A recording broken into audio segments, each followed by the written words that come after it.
Have you ever received a note or call from your child's teacher about concerns regarding their attention or understanding in class? If a teacher expresses any concerns about your child's hearing, scheduling a professional hearing test is indeed a very wise and often necessary step. Teachers spend many hours with children in a structured learning environment, making them excellent observers of potential hearing difficulties.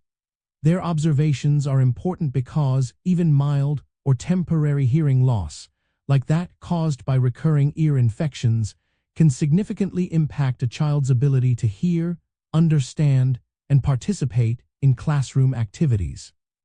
Addressing this promptly can prevent potential delays in speech and language development, social interaction, and academic progress.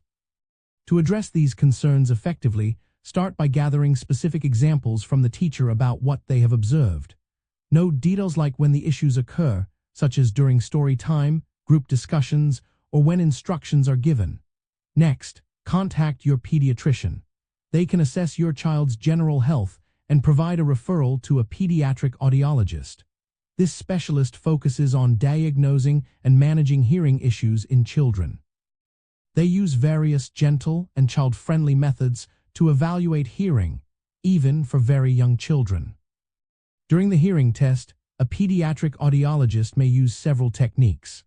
These can include otoacoustic emissions, which check the inner ear's response to sound, and tympanometry, which assesses the middle ear function. For older children, they might use play audiometry, where the child responds to sounds by performing a simple task like dropping a block in a bucket. This comprehensive approach helps pinpoint the exact nature and degree of any hearing loss, which is crucial for understanding its impact on a child's developmental milestones. Acting quickly on a teacher's observations by getting a professional hearing assessment for your child ensures that any hearing difficulties are identified and managed early. This proactive step supports their ability to learn effectively, engage with their peers, and thrive in their educational journey and beyond.